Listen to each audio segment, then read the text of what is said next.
नमस्कार दोस्तों, आज हम श्री कृष्ण के अनमोल वचन के बारे में जानेंगे।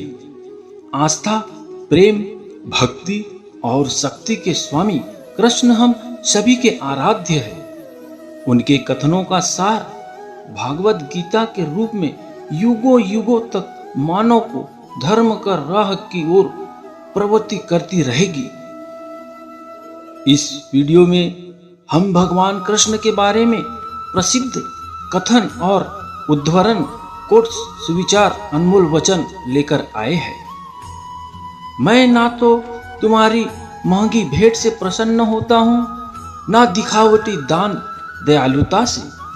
अगर मेरे मन को हरना है तो मुझे प्रेम से पुकारो, मैं हाजिर हो जाऊंगा।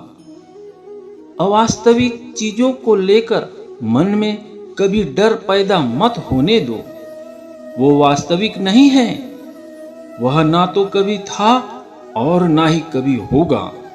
इसके विपरीत जो वास्तविक है वह हमेशा से था और उसे ना तो बदला जा सकता है और न कभी नष्ट किया जा सकता है।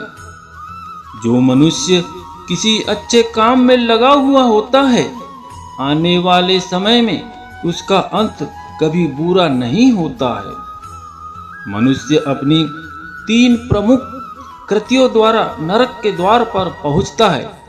वे तीनों कृतियां है काम, क्रोध और लोभ। मनुष्य का समस्त निर्माण उसके विश्वास के फलस्वरूप होता है।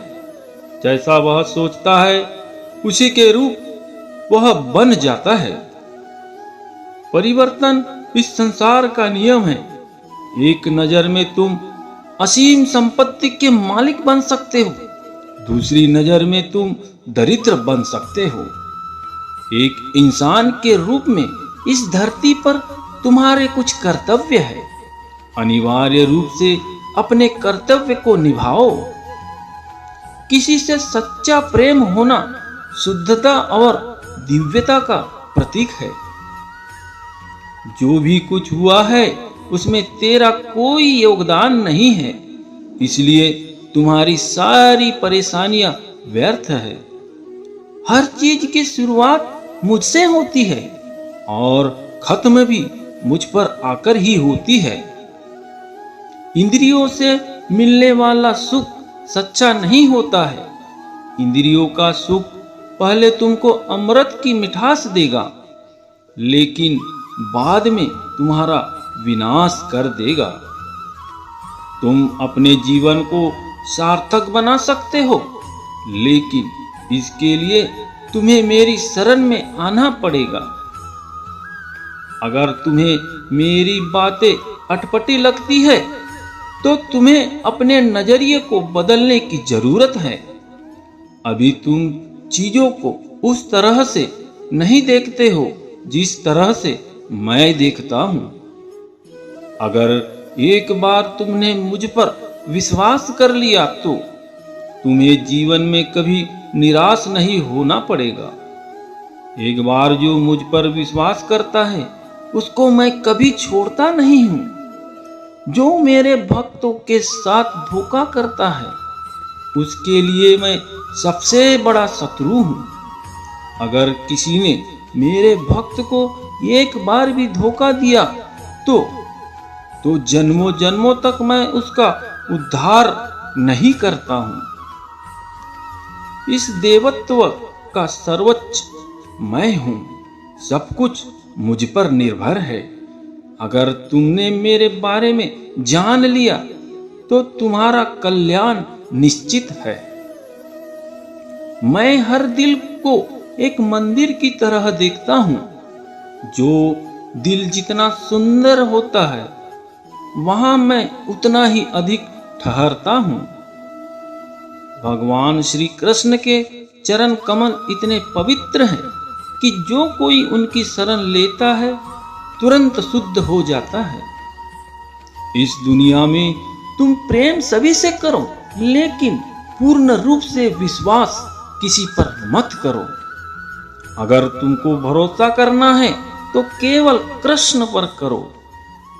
मन बड़ा चंचल है, इसलिए अपने मन को स्थिर रखो, उसको कभी व्यथित मत होने दो। आपने जो भी किया वह आपके साथ एक दाग की तरह चलेगा, इसलिए अपने कर्म में शुद्धि लाओ। बुरे विचार मन को दुखी और परेशान कर सकते हैं, लेकिन जब आप कृष्ण में विश्वास करते हैं तो कृष्ण स्वयं आपकी सब परेशानियां दूर करने आते हैं।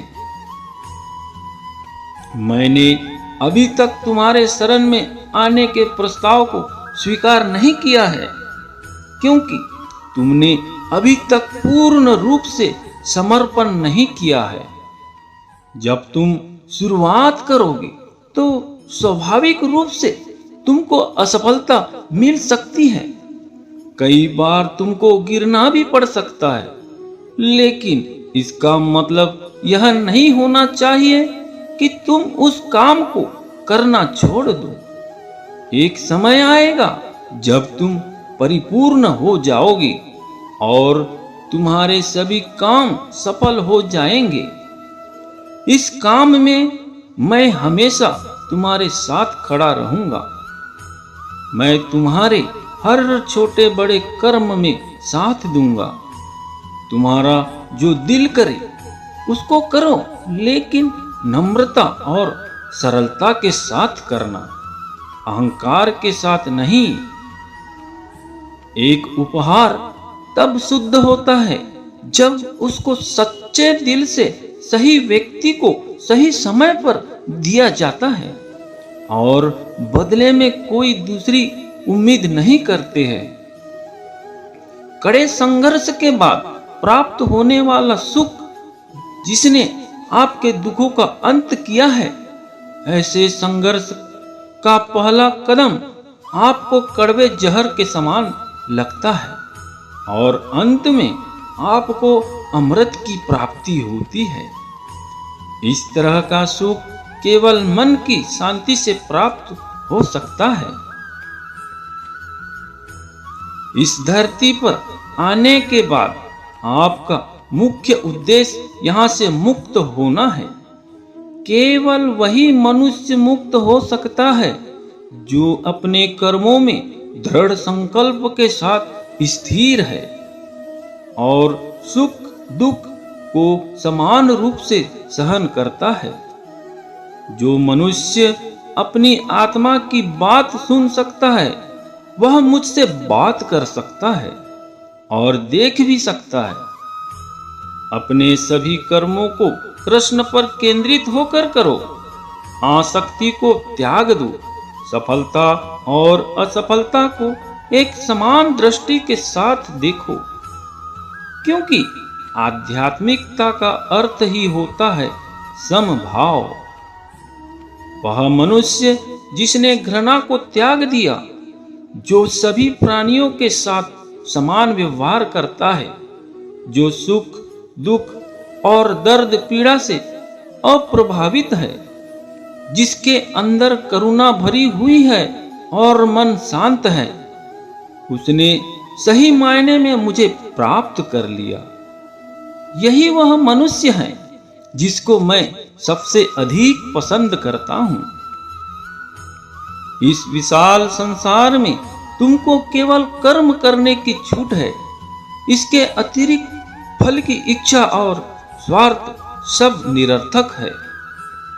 ये सोचकर कभी किसी काम की शुरुआत मत करो कि इसका तुमको कोई फल मिलेगा।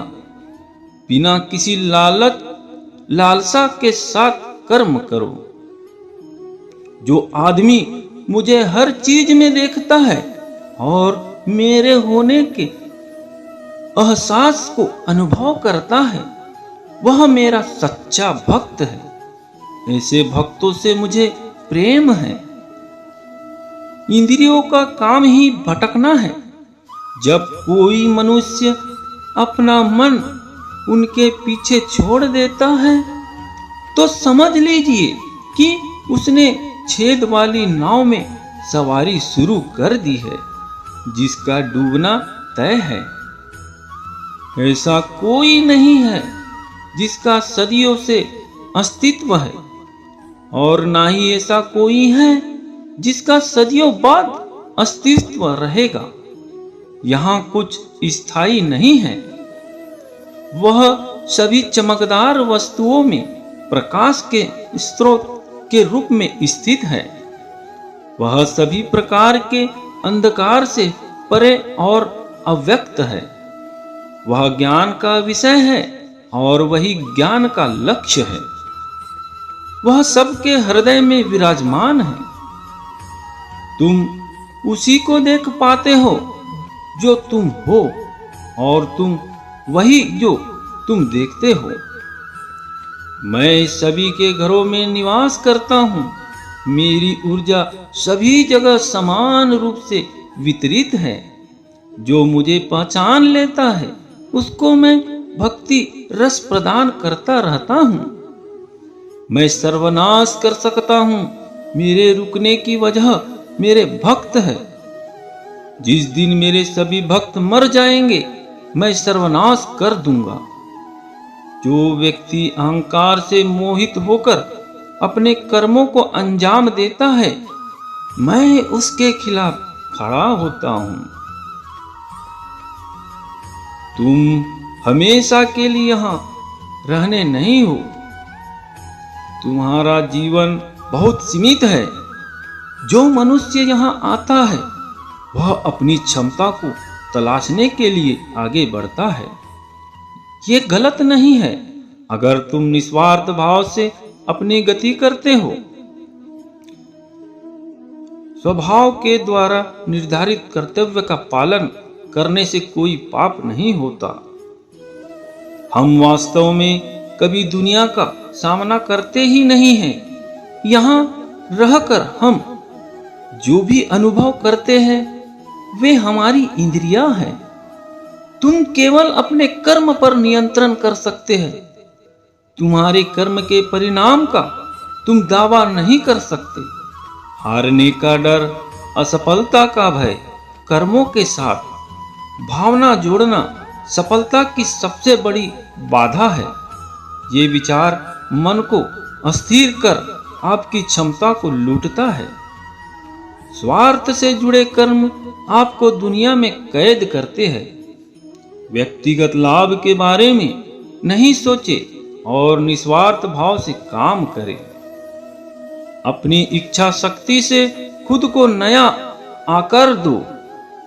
अपने आप को कभी स्व इच्छा से नीचा मत होने दो। बुद्धिमानी तुम्हारी चेतना को एकीकृत करती है और कर्म के फल के प्रति आसक्ति को त्यागने में मदद करती है। दूसरों के दुख सुख पर कोई यदि इस प्रकार प्रतिक्रिया देता है जैसे वे उसके अपने हैं, तो उस व्यक्ति को सच्चा आध्यात्मिक मान सकते हैं। मैं हर समय से यहाँ पर था। ऐसा कोई समय नहीं है जब मैं यहाँ नहीं था। मैं समस्त भूत मैं भी विद्यमान था और समस्त भविष्य में मेरा विद्यमान रहेगा। दुनिया का सबसे बड़ा पापी अगर समर्पण के साथ मेरी सच्ची उपासना करे तो मैं उसको भी शुद्ध कर देता हूँ। वे लोग जो केवल कर्म के फल की इच्छा से प्रेरित होते हैं वे अक्सर दुखी रहते हैं। जब किसी की चेतना एक हो जाती है तो उसकी सारी व्यर्थ चिंता पीछे छूट जाती है। फिर उसको किसी वजह की चिंता नहीं होती।